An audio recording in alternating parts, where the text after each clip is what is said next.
ರೇಣುಕಾಸ್ವಾಮಿ ಕೊಲೆ ಸಾಕ್ಷಿಗೆ ಬೆದರಿಕೆ ಹಾಕಿರುವಂತ ವಿಚಾರ ಇದೆಯಲ್ಲ, ಇದೀಗ ಬಂಧಿತ ಆರೋಪಿಗಳ ವಿಚಾರಣೆಯನ್ನ ಪೊಲೀಸರು ಮಾಡ್ತಿದ್ದಾರೆ.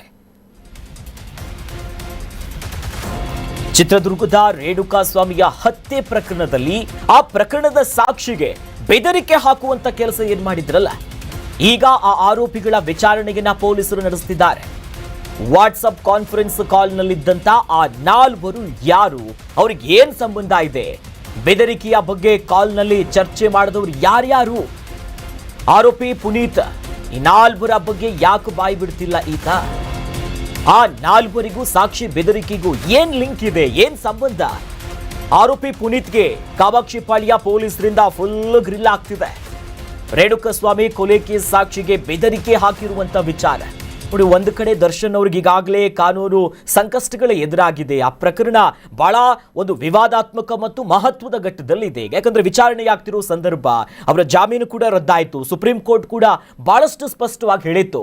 ಆದರೆ ಏಕಾಏಕಿಯಾಗಿ ಈ ಪ್ರಕರಣದ ಸಾಕ್ಷಿ ಹೇಳಬಾರ್ದು, ಬೆದರಿಕೆಗಳನ್ನ ಒಡ್ಡಿ ಕಾಲ್ ಮಾಡಿ ಕಾನ್ಫರೆನ್ಸ್ ಕಾಲ್ಗಳನ್ನ ಹಾಕೊಂಡು ಆತನಿಗೆ ಭಯ ಬೀಳಿಸುವಂತ ಕೆಲಸ ಮಾಡಿದ್ದಾರೆ. ಅದೇ ವಿಚಾರಕ್ಕೆ ಸಂಬಂಧಪಟ್ಟಂತೆ ಈಗ 4 ಜನರನ್ನ ಬಂಧಿಸೋ ಕೆಲಸ ಆಗಿದೆ. ಏನು ಲಿಂಕು ಅನ್ನೋದ್ರ ಬಗ್ಗೆ ಪೊಲೀಸರು ಜಾಲಾಡ್ತಿದ್ದಾರೆ. ಇನ್ನು ವಿಚಾರಣೆಯ ವೇಳೆಯಲ್ಲಿ ಆ 4 ಬಗ್ಗೆ ಬಾಯಿ ಬಿಡ್ತಾನೆ ಇಲ್ಲ ಈ ಪುನೀತ.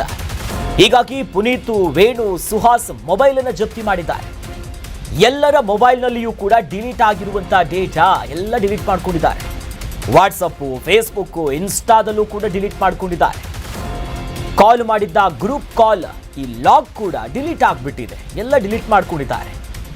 ಒಂದು, ಇವರು ಕಾಲ್ ಮಾಡಿ ಬೆದರಿಕೆ ಹಾಕಿರೋದು, ಇವ್ರಿಗಿರುವಂಥ ಸಂಪರ್ಕಗಳು. ಇದೇ ನಿಟ್ಟಿನಲ್ಲಿ ಎಷ್ಟೇ ಪೊಲೀಸರು ಬಾಯಿ ಬಿಡಿಸ್ತಿದ್ರು ಕೂಡ ಬಾಯಿ ಬಿಡ್ತಾ ಇಲ್ಲ ಅಂತೆ ಈ ಪುನೀತ. ಮುಖ್ಯವಾಗಿ ಜೊತೆಯಲ್ಲಿ ಪುನೀತ, ವೇಣು, ಸುಹಾಸ್ ಇವರು ಮೊಬೈಲ್ಗಳನ್ನು ಪೊಲೀಸರು ವಶಪಡಿಸಿಕೊಂಡಿದ್ದಾರೆ. FSLಗೆ ಕಳಿಸುವಂಥ ವಿಚಾರವಾಗಿ ಕೆಲಸಗಳಾಗ್ತಾ ಇದೆ. ಆದರೆ ಇವರು ಎಷ್ಟು ಜಾಣರು ಅಂತಂದ್ರೆ ಎಲ್ಲ ಡಿಲೀಟ್ ಮಾಡ್ಕೊಂಡಿದ್ದಾರೆ. FSL ಕೆದಕಿದ ಸಂದರ್ಭದಲ್ಲಿ ಎಲ್ಲ ಆಚೆಗೆ ಬರುತ್ತೆ. ಬಟ್ ಸ್ಟಿಲ್ ಇವರ ಪ್ರೀ ಪ್ಲಾನಿಂಗ್ಗಳು ಹೇಗಿತ್ತು ಅನ್ನೋದು ಗೊತ್ತಾಗ್ತಿದೆ. ಇನ್ಸ್ಟಾಗ್ರಾಮ್ ಇರ್ಬೋದು, ಫೇಸ್ಬುಕ್, ಇವರು ಕಾಲ್ ಮಾಡ್ತಿದ್ದಂಥ ವೇಗಳು ಎಲ್ಲ ಕಡೆ ಡೇಟಾಗಳನ್ನ ಡಿಲೀಟ್ ಮಾಡ್ಕೊಂಡು ಕೂತಿದ್ದಾರೆ. ಈ ಡೇಟಾಗಳನ್ನ ರಿಟ್ರೀವ್ ಮಾಡೋದು ಪೊಲೀಸರಿಗೆ ದೊಡ್ಡ ತಲೆನೋವಿನ ವಿಚಾರ ಅಲ್ಲ. ಆದರೂ ಕೂಡ ಇವರ ತಲೆ ನೋಡಿ. ಡಿ ಕಂಪನಿ ಸೋಷಿಯಲ್ ಮೀಡಿಯಾವನ್ನ ಈ ಪುನೀತ ನೋಡ್ಕೊಳ್ತಾ ಇದ್ದಾರೆ. ರೇಣುಕಾಸ್ವಾಮಿ ಕೊಲೆ ಕೇಸಿನ ಆರೋಪಿ ದರ್ಶನ್ ಅವರ ಪರಮಾಪ್ತನಾಗಿದ್ದ ಈತ ಸಾಕ್ಷಿಗೆ ಬೆದರಿಕೆ ಹಾಕಿದ್ರೆ ಯಾರಿಗೆ ಪ್ರಯೋಜನ ಅಂತ ಈಗ ತನಿಖೆಗಳಾಗ್ತಿದೆ. ನೀವೆಂತ ಕೆಲಸ ಮಾಡಿದ್ರೆ ಯಾರಿಗೂ ಅಂತ ನೋಡಿ. ಈ ಪುನೀತನ ಹಿನ್ನೆಲೆ ಒಂದು ಸ್ವಲ್ಪ ನೋಡೋದಾದ್ರೆ, ಡಿ ಕಂಪನಿ ಅಂತ ಒಂದು ಸೋಷಿಯಲ್ ಮೀಡಿಯಾ ಖಾತೆ ಇದೆ. ದರ್ಶನ್ ಅವರ ಪರವಾಗಿ ಅಥವಾ ಅವ್ರಿಗೆ ಸಂಬಂಧಪಟ್ಟಂತ ಪೋಸ್ಟು, ಅಭಿಮಾನಿಗಳು, ಅಭಿಮಾನೋತ್ಸವ, ಅದರಲ್ಲೇನು ತಪ್ಪಿಲ್ಲ. ಆ ಡಿ ಕಂಪನಿ ಹೆಸರಲ್ಲಿರುವಂಥ ಸೋಷಿಯಲ್ ಮೀಡಿಯಾ. ಆದರೆ ರೇಣುಕಾಸ್ವಾಮಿ ಕೊಲೆ ಕೇಸ್ನ ಆರೋಪಿಯ ದರ್ಶನ್ ಅವರ ಪರಮಾಪ್ತನಾಗಿದ್ದು ಈಗ ಒಂದು ಕೇಸ್ ತನಿಖಾ ಹಂತದಲ್ಲಿದೆ. ಬಹಳ ಕಾಂಟ್ರವರ್ಸಿಯಲ್ ಆಗಿರುವಂಥ ಕೇಸು, ಒಂದು ಹೈ ಪ್ರೊಫೈಲ್ ಕೇಸು. ಈಗಾಗಲೇ ಅಭಿಮಾನಿಗಳಿಂದಲೇ ದರ್ಶನ್ ಅವರಿಗೆ ಎಷ್ಟೆಲ್ಲ ಎಡವಟ್ಟಾಗಿತ್ತು ಅಥವಾ ಸಂಕಷ್ಟಗಳಾಗಿತ್ತು ಅನ್ನೋದು ನೋಡಿದ್ವಿ. ಆದರೂ ಕೂಡ ಆರೋಪಿ ಪುನೀತ್ ಇದಾನಲ್ಲ, ಈತನ ಕೈ ಚಳಕ, ಈತನ ವರ್ತನೆ, ಈತ ನಡೆಸಿರುವ ಕೆಲ ಸಂಚುಗಳು ಈಗ ಹಲವು ಅನುಮಾನಕ್ಕೆ ಕಾರಣ ಆಗಿದೆ. ಹಾಗಾಗಿನೇ ಪೊಲೀಸರಿಗೆ ವಿಚಾರಣೆಗೆ ಮುಂದಾಗಿದ್ದಾರೆ. ಇದರ ಬಗ್ಗೆ ತನಿಖೆ ಆಗಬೇಕು ಅಂತ ಕೋರ್ಟ್ಗೆ ಮಾಹಿತಿಯನ್ನ ಕೊಡುವ ವಿಚಾರಗಳಿದೆ.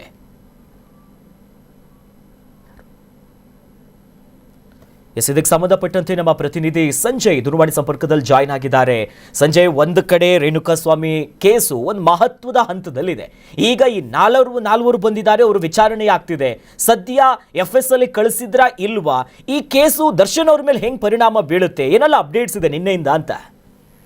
ಅಖಿಲೇಶ್, ಏನಂತ ಹೇಳಿದ್ರೆ ದರ್ಶನ್ ಪರವಾಗಿ ನೀನು ಸಾಕ್ಷಿ ಹೇಳ್ಬೇಕು ಅಂದ್ರೆ ಯಾವ ಒಂದಂದ್ರೆ ಬಾರ್ ಕ್ಯಾಶಿಯರ್ ಏನಿದ್ದಾನೆ ಅವನಿಗೆ, ಸಂದೀಪಿಗೆ ನೀನು ಯಾವುದೇ ರೀತಿಯ ಪರವಾಗಾಗ್ಲಿ ವಿರುದ್ಧವಾಗ್ಲಿ ಹೇಳ್ಬೇಡ, ಇಲ್ಲಿಗೆ ಯಾರು ಬಂದಿಲ್ಲ ಅಂತ ಹೇಳಿ ಒಂದು ಹೇಳಿಕೆಯನ್ನ ಹೇಳ್ಬೇಕು ಅಂತ ಹೇಳಿ ಏನು ಆರೋಪಿಗಳು ಬಂಧಿತರಾಗಿದ್ದಾರೆ ಅವರು ಆ ಒಂದು ಬೆದರಿಕೆಯನ್ನ ಹಾಕಿರುವಂತದ್ದು. ಹಾಗೆ ಈ ಒಂದು ಪ್ರಕರಣದಲ್ಲಿ ಕೆದಕ್ತಾ ಹೋದಂತ ಸಂದರ್ಭದಲ್ಲಿ ಒಂದಿಷ್ಟು ಮಾಹಿತಿ ಬಂದಂತದ್ದು ಏನಪ್ಪಾ ಅಂತ ಹೇಳಿದ್ರೆ, ಈ ಒಂದು ವ್ಯಕ್ತಿ ಏನು ಬಾರ್ನಲ್ಲಿ ಕೆಲಸ ಮಾಡ್ತಿದ್ದಂತ ಸಂದರ್ಭದಲ್ಲಿ ಆಕರ್ಷ್ ಎಂಬ ವ್ಯಕ್ತಿ ಇವನಿಗೆ ಕಾಲ್ ಮಾಡಿ ಎದುರುಗಡೆ ಇರುವಂತ ಪೆಟ್ರೋಲ್ ಬಂಕಿಗೆ ಕರೆಸಿರ್ತಾನೆ. ಆ ಒಂದು ಸಂದರ್ಭದಲ್ಲಿ ಪೆಟ್ರೋಲ್ ಬಂಕ್ ಪಕ್ಕದಲ್ಲಿ ನಿಂತಿದ್ದಂತಹ ಕಾರೊಳಗೆ ಕೂರ್ಲಿಕ್ಕೆ ಹೇಳಿ ಅಲ್ಲಿ ಈ ವ್ಯಕ್ತಿಗಳು ಅವನನ್ನ ಮಾತಾಡಿಸುವಂತ ಕೆಲಸವನ್ನ ಮಾಡಿರ್ತಾನೆ. ಜೊತೆಗೆ ಏನು ಮಾತಾಡುವಂತ ಸಂದರ್ಭದಲ್ಲಿ ವಾಟ್ಸಪ್ ಕರೆ ಅಂದ್ರೆ ನಾರ್ಮಲ್ ಕಾಲ್ ಮಾಡಿದಂತ ಸಂದರ್ಭದಲ್ಲಿ ವಾಟ್ಸಪ್ ಕರೆ ಮಾಡ್ಲಿಕ್ಕೆ ಇನ್ನೊಬ್ಬ ಅನಾಮಿಕ ಅಂದ್ರೆ ಯಾರು ಅಂತ ಗೊತ್ತಿಲ್ಲ, ಬಟ್